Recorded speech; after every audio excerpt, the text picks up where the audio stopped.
সকল গুঞ্জনের অবসান ঘটিয়ে গণ অধিকার পরিষদ ছাড়াই ৩ দলের সমন্বয়ে রাজনৈতিক ও নির্বাচনী জোট গঠন করেছে জাতীয় নাগরিক পার্টি এনসিপি। জোটের বাকি দুটি দল হল আমার বাংলাদেশ পার্টি বা এবি পার্টি ও বাংলাদেশ রাষ্ট্র সংস্কার আন্দোলন।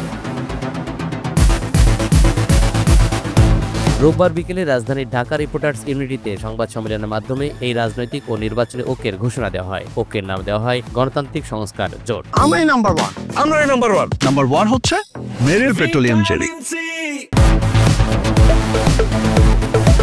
জুলাই গণ অভ্যুত্থানের পর বাংলাদেশে পরিবর্তনের আকাঙ্ক্ষা বাস্তবায়ন এবং দেশকে পুরনো রাজনীতির পথে যেতে না দেওয়ার অঙ্গীকার নিয়ে এই জোটের ঘোষণা দেওয়া হয়। এ সময় এবি পার্টির চেয়ারম্যান মুজিবুর রহমান মঞ্জু এবং রাষ্ট্র সংস্কার আন্দোলনের সভাপতি হাসনাত কায়ুম উপস্থিত ছিলেন।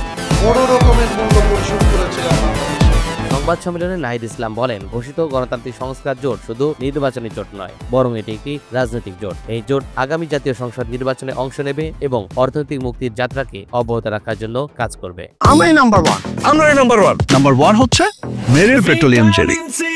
একটি রাজনৈতিক সংগঠন জাতীয় নাগরিক পার্টি, এনসিপি, আমার বাংলাদেশ পার্টি, এবি পার্টি এবং রাষ্ট্র সংস্কার আন্দোলন, আমরা তিনটি রাজনৈতিক দলের পক্ষ থেকে আজকে এখানে উপস্থিত হয়েছি আমাদের যৌথ উদ্যোগ ঘোষণার জন্য। যারা পরিবর্তনের পক্ষে আছে, যারা পুরাতন রাজনীতির পথে যেতে চায় না, তারা আমরা ঐক্যবদ্ধ থাকবো এবং এই নির্বাচনে আমরা একসাথে এক মার্কায় আমরা অংশগ্রহণ করবো, এই প্রত্যাশা আমরা রাখছি। এবি পার্টির চেয়ারম্যান মুজিবুর রহমান মঞ্জু বলেন, মানুষ যে নতুন রাজনৈতিক বন্দোবস্তের কথা ভাবছে, আমরা সেই যাত্রাই শুরু করেছি। যে গণঅভ্যুত্থানের বিনিময়ে আমরা একটা গণতান্ত্রিক যাত্রায় বাংলাদেশকে নিয়ে যাওয়ার জন্য স্বপ্ন দেখছি। একটা নতুন বাংলাদেশের আকাঙ্ক্ষা আমাদের মনে জাগ্রত হয়েছে।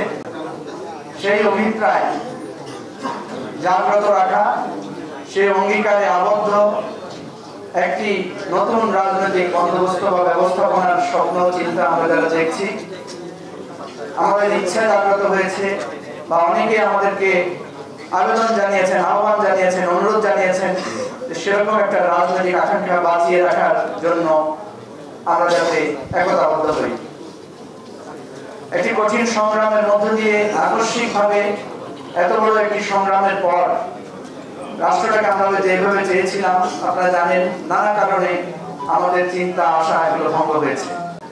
আমাদের এই নতুনদের কর্মকাণ্ড অনেকের কাছে সমালোচিত হয়েছে। আমরা একটা জিনিস লক্ষ্য করেছি, পুরাতন রাজনীতির ব্যাপারে এদেশের মানুষের প্রত্যেকের একটা মোহভঙ্গ হয়েছে এবং খুবই বিরক্তি মানুষের মধ্যে দেখা দিয়েছে। আমরা চাই ভুল ত্রুটি সবকিছু শুধরে আমরা নতুন করে চলতে চাই। এই অনুপ্রেরণা এবং আশা থেকেই আমরা একটা আহ্বান জানিয়েছিলাম। আপনারা অনেকেই জানেন, আমরা অনেকদিন থেকে চেষ্টা করছি এই নতুন রাজনৈতিক বন্দোবস্তের যাদের মধ্যে আকাঙ্ক্ষা আছে তারা যাতে আমরা একমত হতে পারি, একসাথে হতে পারি। রাষ্ট্র সংস্কার আন্দোলনের সভাপতি হাসনাত কায়ুম বলেন, ৩ দল নিয়ে এই জোটের যাত্রা শুরু হলেও আগামী দিনে তা আরো বর্ধিত হবে বলে আমরা বিশ্বাস করি। আমরা প্রাথমিকভাবে এই ৩ সংগঠন যাত্রা করছি, কিন্তু আমরা মনে করছি না যে কেবলমাত্র এই ৩টা সংগঠনই বাংলাদেশের সংস্কারের পক্ষের শক্তি। আমরা বিশ্বাস করি বাংলাদেশে প্রধানত এখন যারা রাজনীতি করেন তারা প্রত্যেকে এই সংস্কারের আকাঙ্ক্ষাকে ধারণ করেন, তাদের কর্মীরা সেটা ধারণ করেন, জনগণ সেটা ধারণ করেন এবং সেই মানুষ আমাদের সাথে থাকবে এই আশাবাদ ব্যক্ত করে আজকে আমাদের যে যাত্রা আমরা শুরু করতে যাচ্ছি সেটা আসলে আমরা বাস্তবায়ন করতে পারবো, পূর্ণাঙ্গ করতে পারবো। বাংলাদেশে শহীদদের আকাঙ্ক্ষার বাংলাদেশ গড়ে তুলতে পারবো। বাংলাদেশের যদি ধরেন ৬০, ৭০, ১০০ বছরের ইতিহাস দেখেন, তাহলে আমরা যেটা দেখেছি যে যতবার বড় আন্দোলন হয়েছে, যে আন্দোলনগুলি কোনো একটা রাজনৈতিক পরিবর্তনের জন্য হয়েছে, যেমন ধরেন ৪৬ সালে পাকিস্তানের স্বাধীনতার প্রশ্ন ছিল, সেই সময় আসলে যারা আন্দোলনের নেতৃত্ব দিয়েছে তারাই আসলে সরকার গঠন করেছে, মুসলিম লীগ করেছে। ৫২ সালের আন্দোলনের পরে ৫৪ সালে যুক্তফ্রন্ট সরকার গঠন করেছে।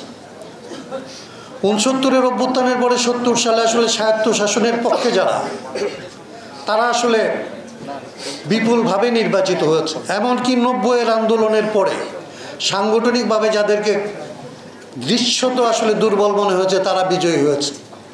এই নির্বাচন যেগুলি হয়েছে, এই নির্বাচনগুলিকে আমরা বলি এইগুলি কেবলমাত্র ক্ষমতা বদলের নির্বাচন ছিল না, এই নির্বাচনগুলি ছিল আন্দোলন যেটা হয়েছে সে আন্দোলনের আসলে এক্সটেনশন এই আন্দোলনগুলিকে লিগ্যালি এস্টাবলিশড করার একটা ধাপ। সংবাদ সম্মেলনে আরও উপস্থিত ছিলেন এনসিপির সদস্য সচিব আক্তার হোসেন, মুখ্য সংগঠক সার্জিস আলম সহ 3 দলের বিভিন্ন পর্যায়ের নেতৃবৃন্দ। NTV online.